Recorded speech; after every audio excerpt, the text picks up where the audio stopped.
A coyote.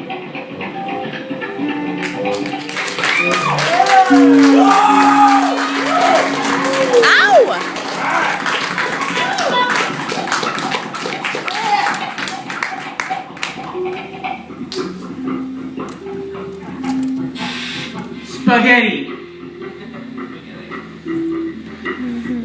Alex Ziperovich.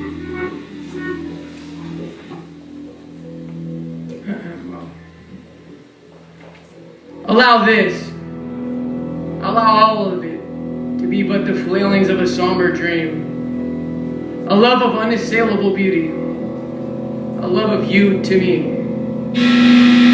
A love never meant to be. I love you. I loved you. I will love you, but you hated me. And I knew not, though I pined at being something you might forgive, and all of my horrible Alexander Ziperovich free. I love you, life. You never loved me. Please allow me a chance to make that not be. Love is all I know myself to be.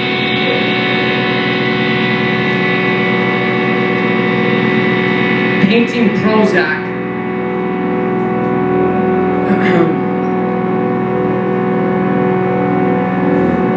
I climbed back into the ketamine cave and into the fire, into the luminescent thrashing mind rape of disassociation.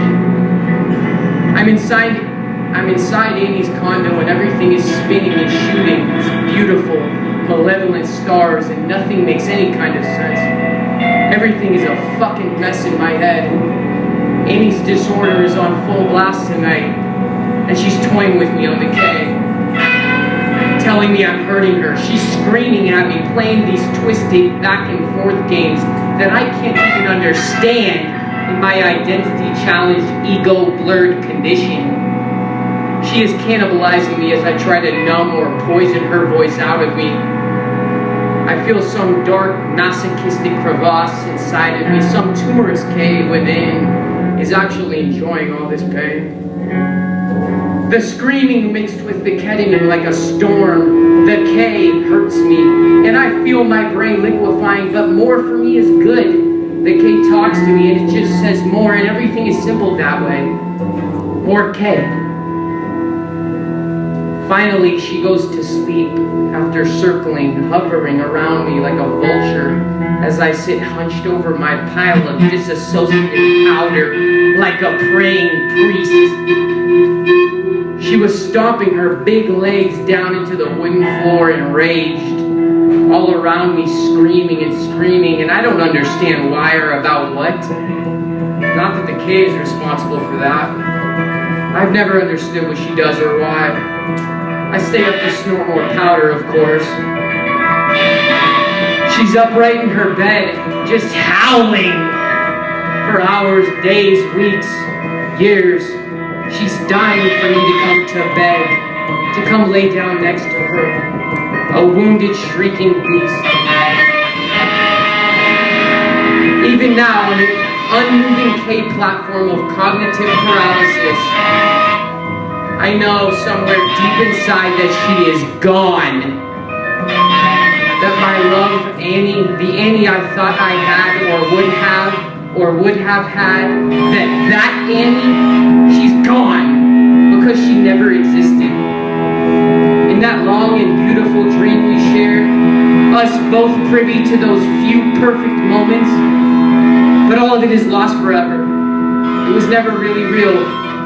It was drug-induced chemistry, like a beautiful nod after a perfect shot of good heroin. The worst moment doing smack isn't when you're all the way sober after a really exquisite shot and you feel filled with the anguish and loss. Nope. The worst part is when you're just coming to and barely sober enough to realize you are going to be truly sober again. You think about time, how badly you want to just go back and stay there in that wondrous warmth forever. That's what it's like with her. I just want to go back to the way things used to be. But Annie, the pretty ugly butterfly, the broken cocoon, is now resigned in my mind to the equivalent of a dirty black splotch of residue on a burnt fucking spoon after I woke up from our dream, wistful reminiscent, thinking about all that fleeting impossible to hold on to beauty. Wasted, gone.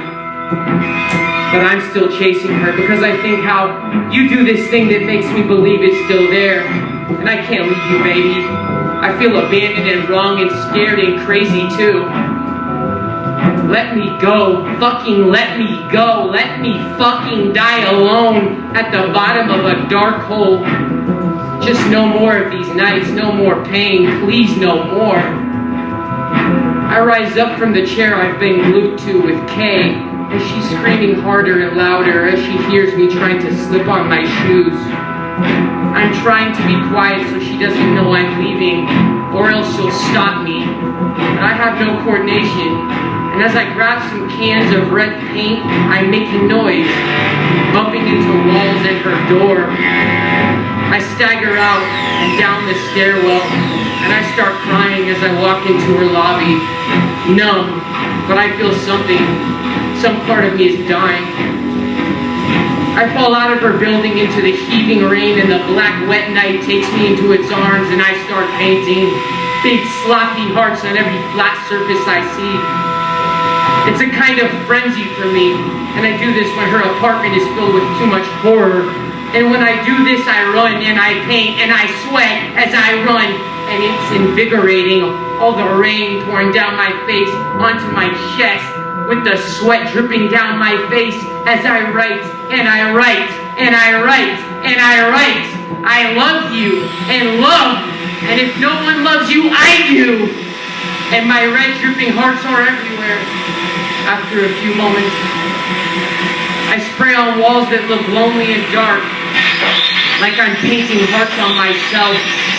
I'm looking up through tears back at the rain being tossed from the sky, as if to argue with the sky, as the clouds smash down into my face, commingling with the sheen of tears and snot running out of my nose. I call my mother, my mommy, delirious. I'm in so much fucking pain. She is trying to talk gently to me as I pace around the streets, painting walls in black drenched avenues, using my phone and a lighter for light to write my little love idioms. My mom keeps trying to figure out what the fuck is going on at 4:47 a.m. at fucking Annie's place. My body is jerking these little sounds out of my mouth through my desperate crying to her. And I look at some cars speeding up Madison, and I think that it might be better to just walk into the paved street and lay down on the soft, gleaming concrete in a little puddle and wait for something to just take the pain out. But something says no. Mom, what the fuck? But she doesn't know why. None of us know.